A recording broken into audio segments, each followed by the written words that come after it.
सर्वेभ्यो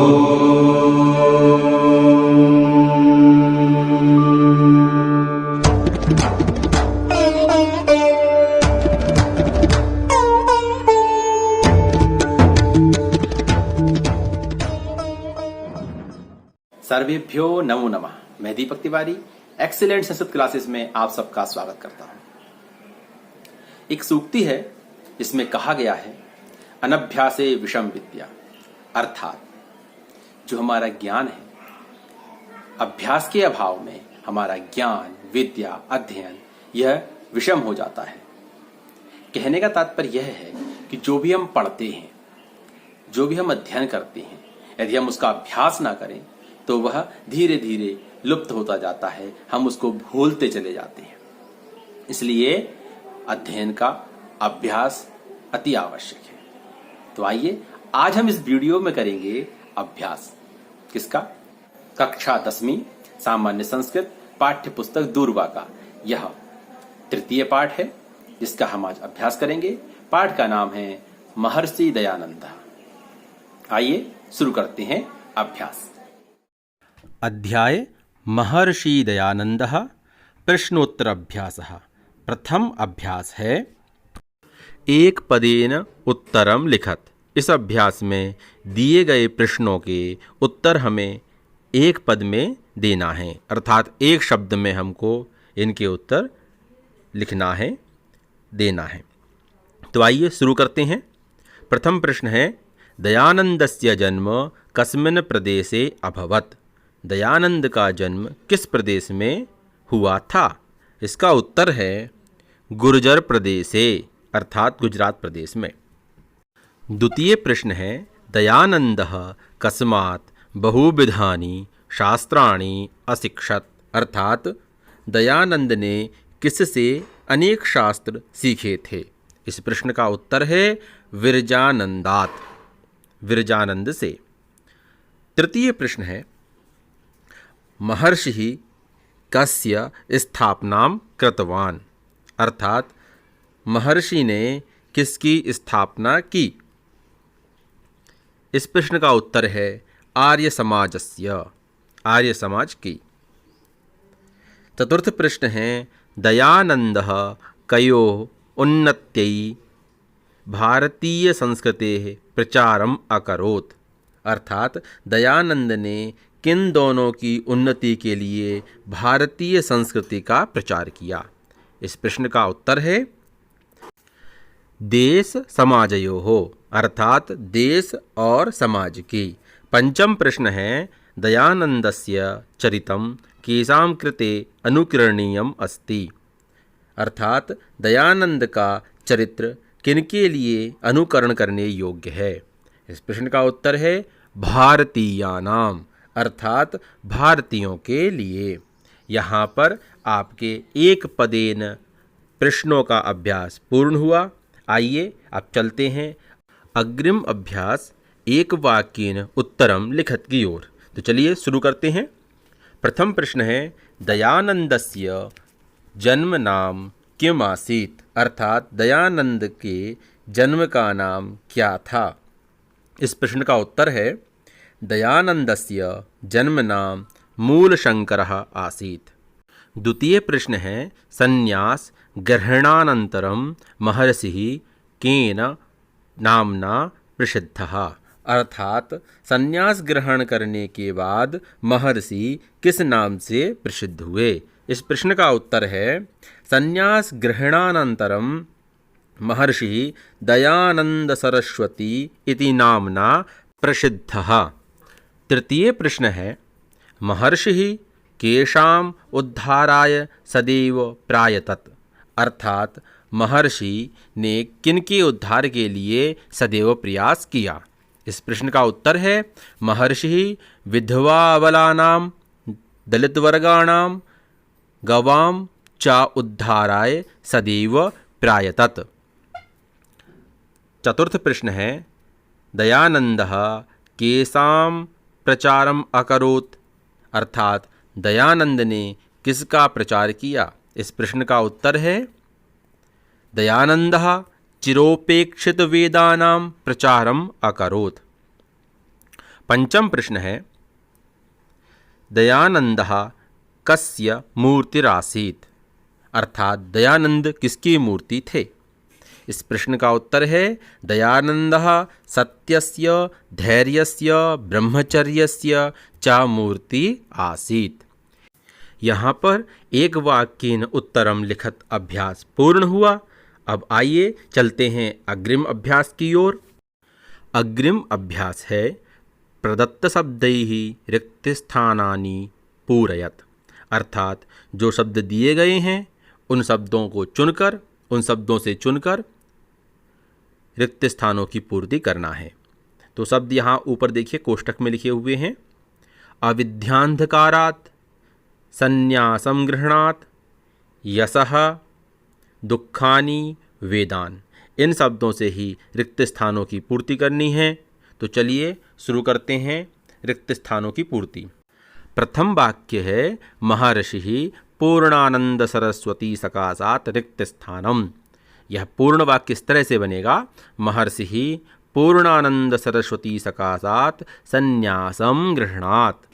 द्वितीय वाक्य है दयानंदः मानवान् रिक्त स्थानम उद्धर्तुं कार्यक्षेत्रे समागतः। इसमें शब्द आएगा अविद्यांधकारात्। पूर्ण वाक्य बनेगा दयानंदः मानवान् अविद्यांधकारात् उद्धर्तुं कार्यक्षेत्रे समागतः। तृतीय वाक्य है जनाः रिक्तस्थानं प्रत्यागच्छेयुः इति महर्षेः संदेशम। यहाँ पर आएगा वेदान। तो वाक्य बनेगा जनाः वेदान प्रत्यागच्छेयुः इति महर्षेः संदेशः। चतुर्थ वाक्य है दयानंदः रिक्तस्थानं सोढ्वापि कर्तव्यविमुखः न जातः। यहाँ पर आएगा दुखानि। वाक्य बनेगा दयानंदः दुखानि सोढ्वापि कर्तव्यविमुखः न जातः। पंचम वाक्य है, पंचम रिक्त स्थान है महर्षिः रिक्तस्थानं शरीरेण अमरः अस्ति। यहाँ पर आएगा शब्द यशः। पूर्ण वाक्य बनेगा महर्षिः यशः शरीरेण अमरः अस्ति।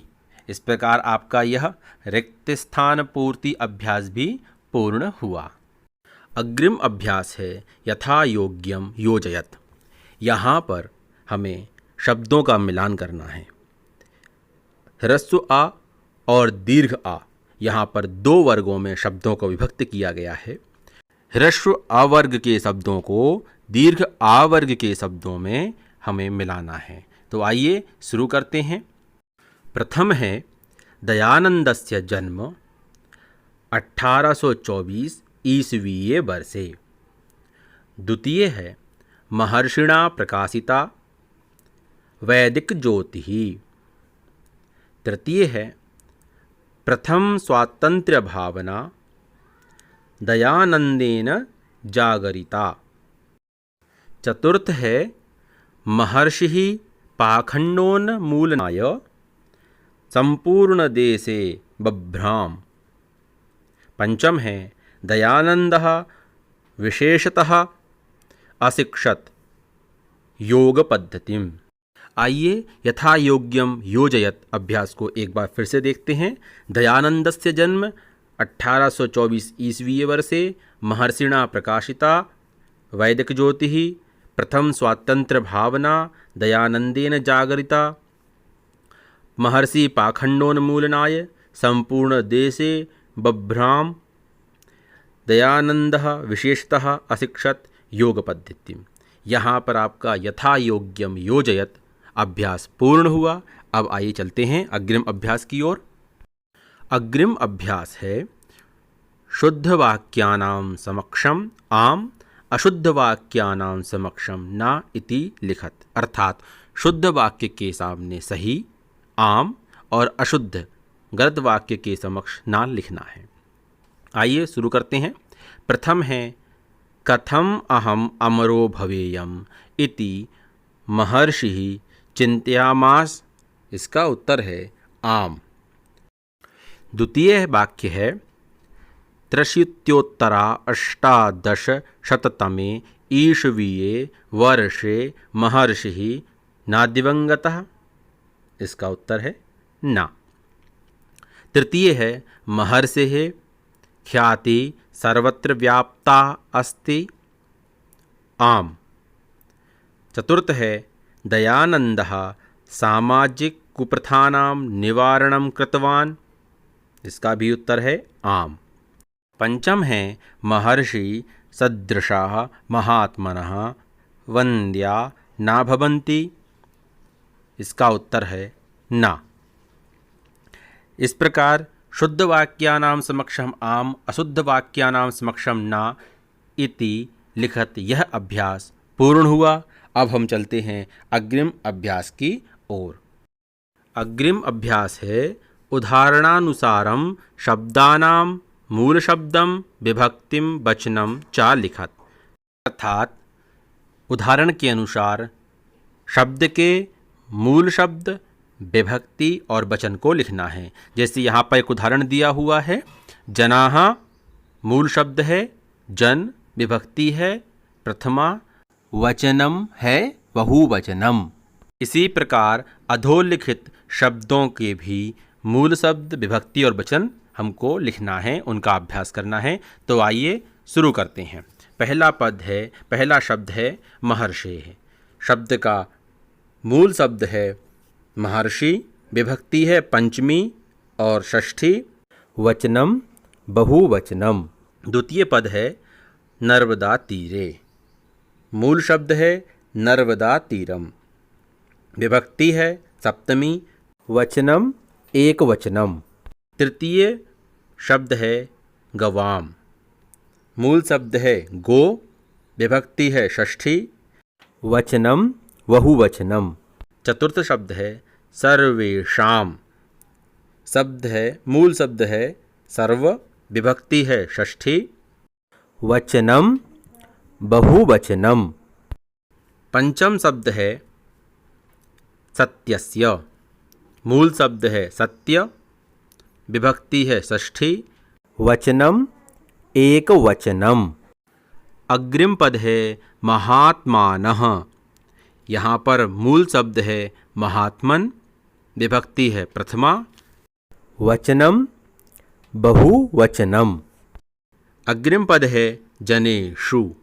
मूल शब्द है जन, विभक्ति है सप्तमी, वचनम बहुवचनम। इस प्रकार आपके शब्दों के मूल शब्द, विभक्ति, वचन का अभ्यास पूर्ण हुआ। अग्रिम अभ्यास है उदाहरणानुसारम क्रियापदानां धातुम लकारम वचनम च लिखत। अर्थात दिए गए उदाहरण के अनुसार क्रियापद को धातु, लकार और वचन में लिखना है। तो देखिए किस तरह से यहाँ पर उन्होंने उदाहरण दिया हुआ है। भवन्ति, धातु है भू, लकार है लट, वचनम है बहुवचनम। इसी प्रकार अधोलिखित शब्दों को भी धातु, लकार, वचन में लिखना है। तो आइए शुरू करते हैं। प्रथम क्रियापद है अभवत। भू धातु, लंग लकार, एक वचनम। द्वितीय क्रियापद है अकरोत। कृ धातु, लंग लकार, एक वचनम। अग्रिम क्रियापद है अशिक्षत। शिक्ष धातु, लंग लकार, एक वचनम। अग्रिम है गच्छ। गम धातु, लोट लकार, एक वचनम। अग्रिम क्रियापद है आसीत। अस धातु, लंग लकार, एक वचनम। अग्रिम पद है आगच्छेयुः। आगम धातु, विधिलिंग लकार, बहुवचनम। इस प्रकार उदाहरणानुसारम क्रियापदानां धातुम वचनम लकारम च लिखत यह अभ्यास पूर्ण हुआ। अब आइए चलते हैं हम अग्रिम अभ्यास की ओर। अग्रिम अभ्यास है उदाहरणानुसारम धातुम प्रत्यय प्रत्ययम च पृथक कुरुत। अर्थात उदाहरण के अनुसार धातु प्रत्यय को अलग अलग करना है। यहाँ पर उदाहरण दिया हुआ है, पद है गत्वा, धातु है गम, प्रत्यय है कत्वा। इसी प्रकार से हमको दिए गए पदों को भी धातु और प्रत्यय अलग अलग करना है। तो आइए शुरू करते हैं। पहला पद है कृतवान, कृ धातु अक्तवतु प्रत्यय। द्वितीय है गतः, गम धातु अक्त प्रत्यय। तृतीय है प्रणम्य, प्राउपसर्ग नम धातु ल्यप प्रत्यय। अग्रिम है उद्धर्तुम, उत उपसर्ग धृ धातु तुमुन प्रत्यय। विचरन, वि उपसर्ग चर धातु क्षत्रि प्रत्यय। इस प्रकार आपके यह उदाहरणानुसारम धातुम प्रत्ययम च पृथक कुरुत अभ्यास पूर्ण हुआ। अब आइए चलते हैं अग्रिम अभ्यास की ओर। अग्रिम अभ्यास है उदाहरणानुसारम संधि विच्छेदम कृत संधि नाम लिखत। अर्थात उदाहरण के अनुसार संधि विच्छेद कर कर संधि का नाम भी लिखना है। यहाँ पर जो शब्द दिए गए हैं उनका संधि विच्छेद करना है और उनका नाम संधि का नाम लिखना है। तो उदाहरण दिया हुआ है यथा चिरोपेक्षितः, संधि विच्छेद है चिर उपेक्षितः, संधि का नाम है गुण संधि। इसी प्रकार दिए गए अन्य शब्दों का भी हमको संधि विच्छेद करना है और उनका संधि नाम भी लिखना है। तो आइए शुरू करते हैं।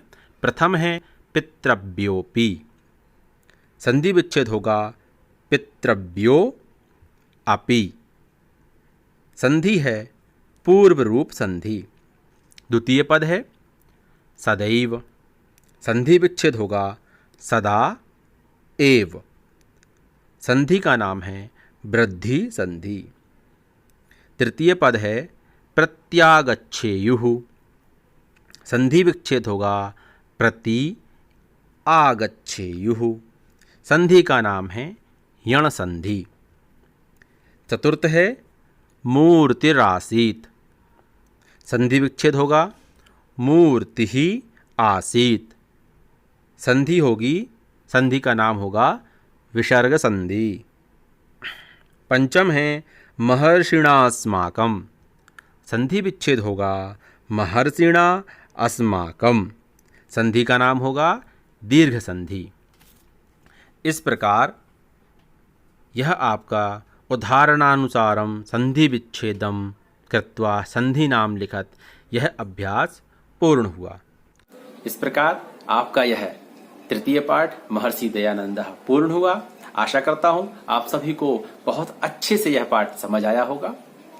जिन्होंने चैनल को सब्सक्राइब नहीं किया है वो सब्सक्राइब कर लें और साथ ही सब्सक्राइब के बाजू में ही बेल का एक सिंबल है, बेल का चिन्ह है, घंटी का चिन्ह बना हुआ है, उसको भी दबाएं ताकि हमारे आने वाले सभी वीडियो का नोटिफिकेशन आपको समय पर मिल सके और आप वीडियो को देखकर अध्ययन कर सकें।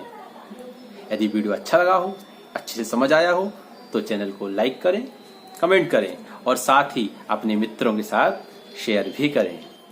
अग्रिम पाठ चतुर्थः पाठः मैं शीघ्र ही लेकर आऊंगा। तब तक आप स्वस्थ रहें, प्रसन्न रहें। जय हिंद, वंदे मातरम।